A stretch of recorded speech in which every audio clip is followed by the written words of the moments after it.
What's up guys, Cap over here, and welcome to another season of the Red League as we have a brand new season, a brand new draft. We're going to be talking a bit about, dissecting our draft, the expectations, the goals, and all of those fun things that you can talk about a draft and things on paper. But I'm excited to talk about this because this is one of my favorite drafts on paper. It's such an incredible team, and I'm just so psyched about it. But before we get into that, be sure to smash that like button, sub to the channel, become a burb, support your local Toronto Staraptor. That would be awesome. But just to sum up what happened last season, we had a 14-1 record. We lost our final game against Hame. We already clinched our first spot in the playoffs, so we had a bye. And when we played our match in the semifinals, we went against the Kansas City Cubones, which we lost 1-0, which sort of sucks because, having a 14-1 record going into the playoffs, you're looking pretty excited about it, and then losing your semifinals match, only one match away from the finals, and, that happened. So that was a bit disappointing for me, but I'm excited to be back with this brand new team.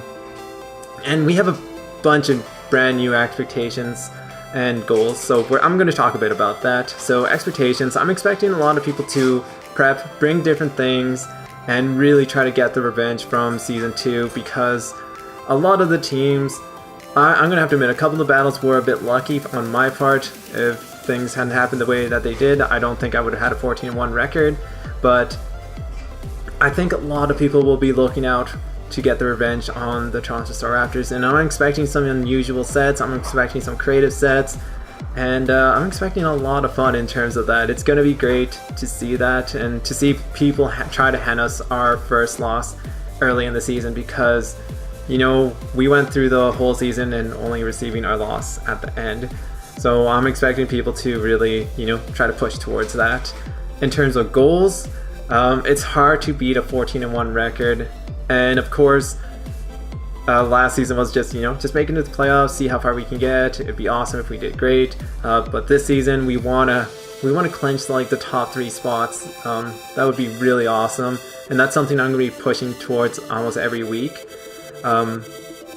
Just because I want to prove to myself mostly that it wasn't a fluke and it wasn't the draft that I had.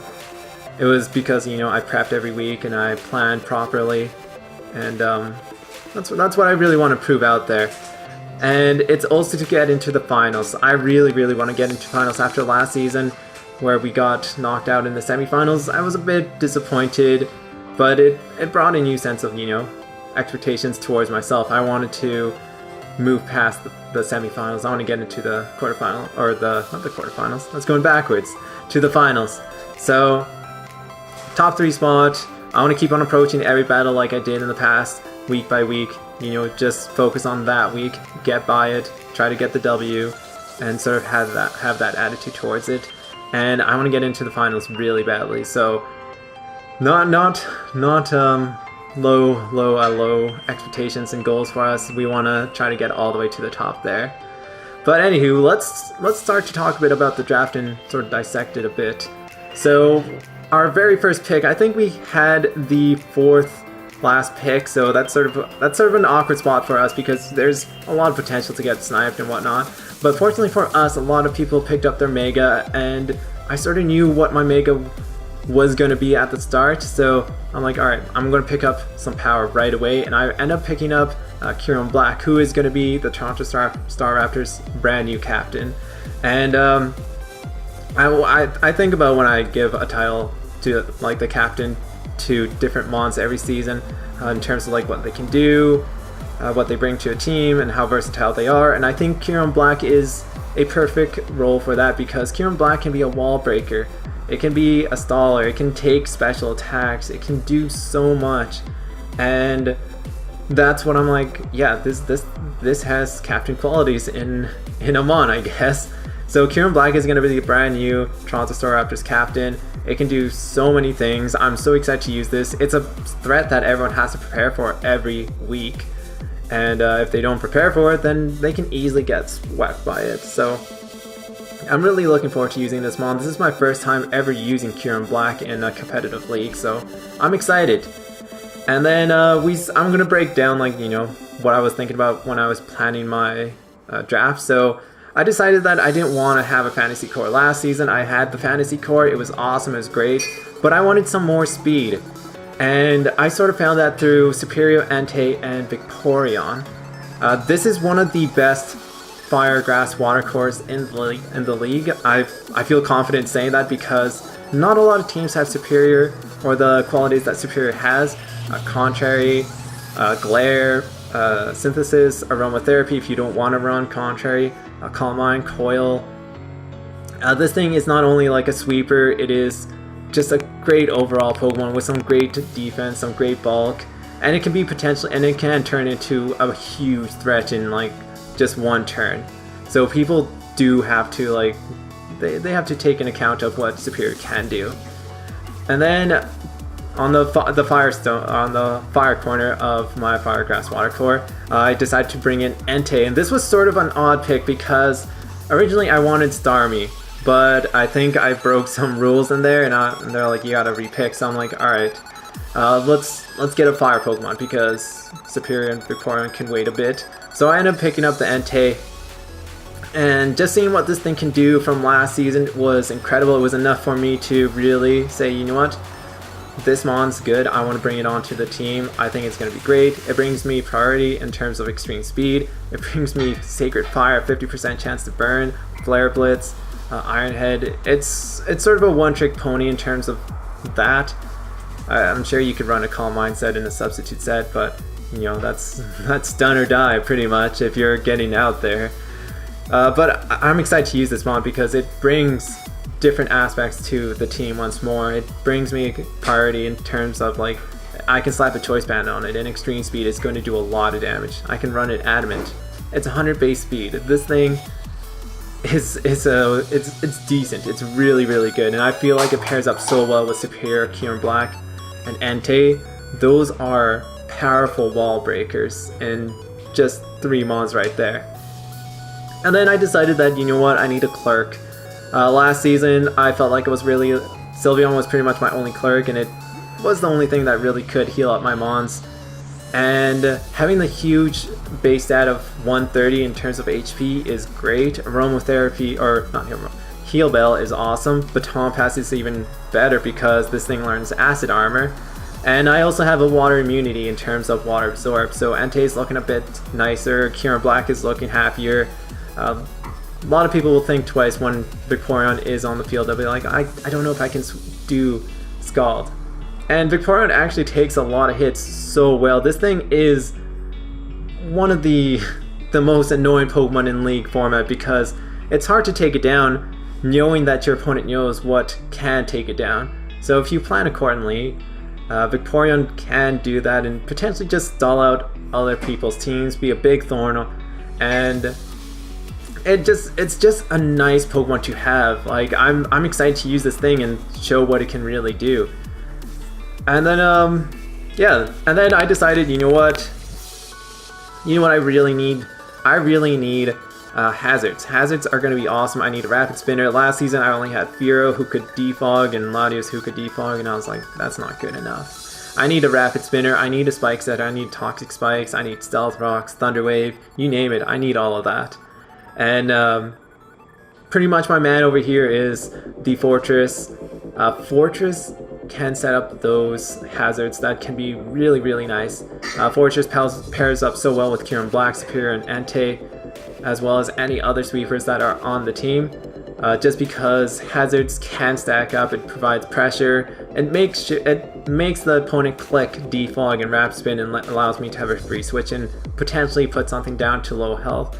And Fortress wasn't like, just, you know what, I just want to pick up Fortress. I think Fortress is a good Pokemon in terms of what this team is trying to achieve and what it can do. It brings me that flexibility of, you know, if Gliscor doesn't want to run Stealth Marks, slap it on Fortress. If Skunk Tank, or no, I guess not Skunk Tank, if any other mon doesn't want to run Hazards or doesn't want to run T-Wave or something like that, Fortress can do that, and Fortress has 30, so it can take a hit and actually fire off a counter, set up spikes, set up hazard, toxic spikes. It can do almost anything, so I'm really excited about this mod just in terms of its defense, it's what it brings to the team, and it's something else someone has to prepare for. So in terms of like the preparation for other people, it becomes a big headache, and I'm really excited about that because it's hard to prep for a team that has the quality wall breakers that I have and plan for, you know, I want to take a hit, but I want to get rid of these hazards.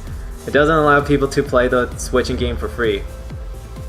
And then my last wall breaker, pretty much, it's safe to say that, you know, Kieran Black, Superior, Ante, and finally Sock are my wall breakers on my team.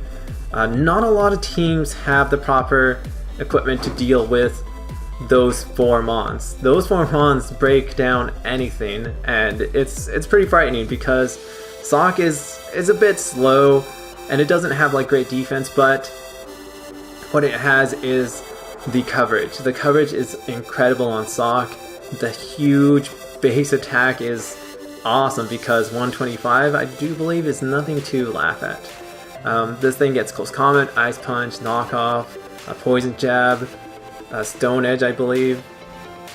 It gets so much stuff, and it also has Sturdy, which guarantees, you know, I can take 1 hit. It guarantees nothing's gonna KO me right away unless if they have Mold Breaker or something else like that. And it also has the ability Mold Breaker, which allows me to hit, you know, Earthquakes, anything that's levitating, allows Rotoms to become a lot less useless, or not as a free switch-in.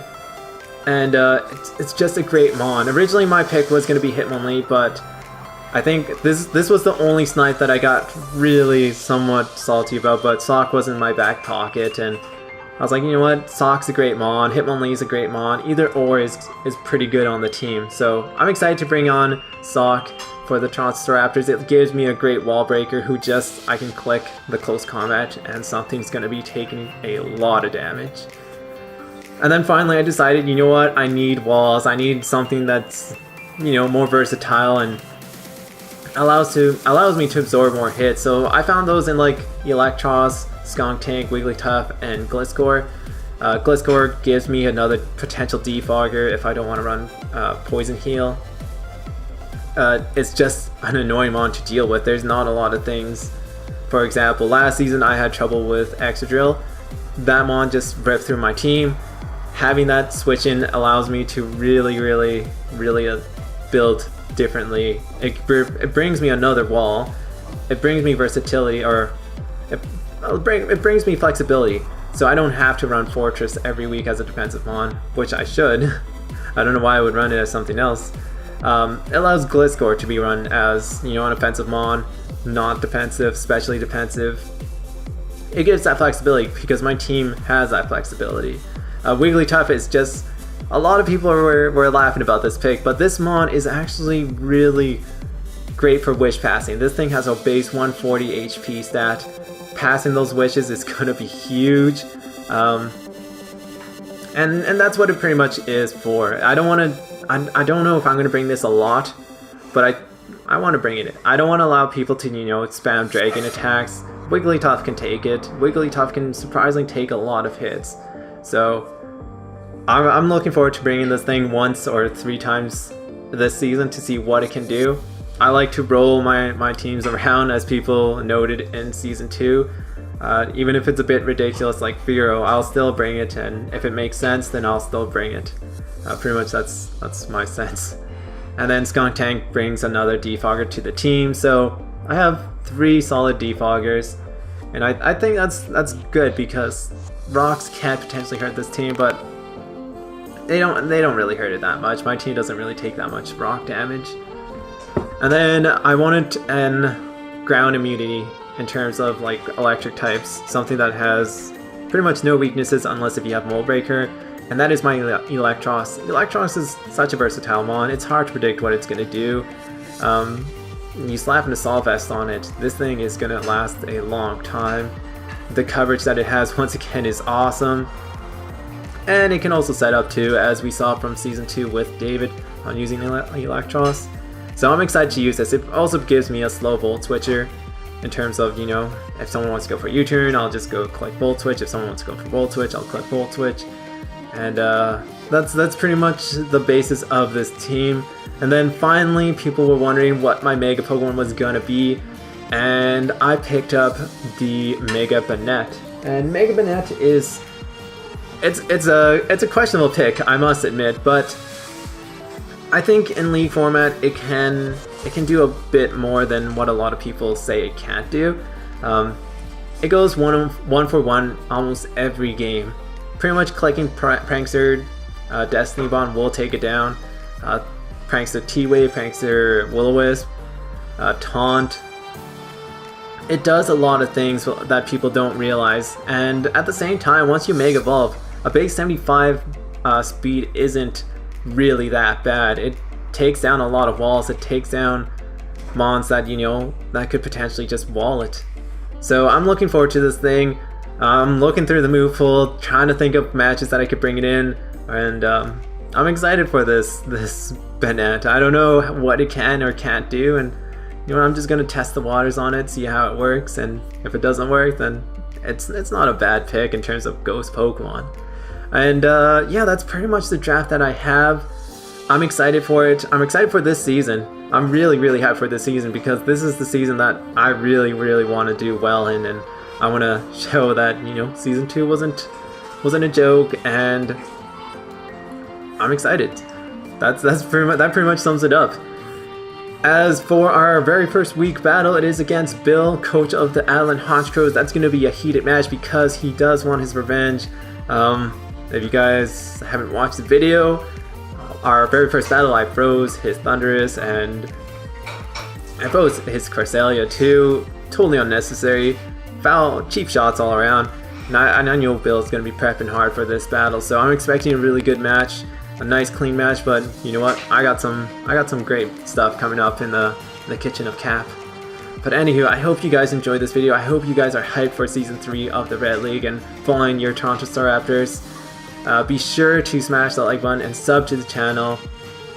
And be sure to also check out other people's content from the Red League. It's really growing really quick, and I'm really excited to see what other people bring to the Red League. It's something that I really love when people contribute and I can see other people's perspective. It's a really awesome experience. So be sure to check out everyone else's channel. I'll try to link it all in the description down below. It'll probably get updated slowly, so be sure to check back on this video to see that I update, and if I don't, be sure to let me know and sort of badger me on that, because I get a bit bad on procrastination. Don't we all though? Anywho, thank you so much for watching. I'm gonna get going. This is Cap, signing off.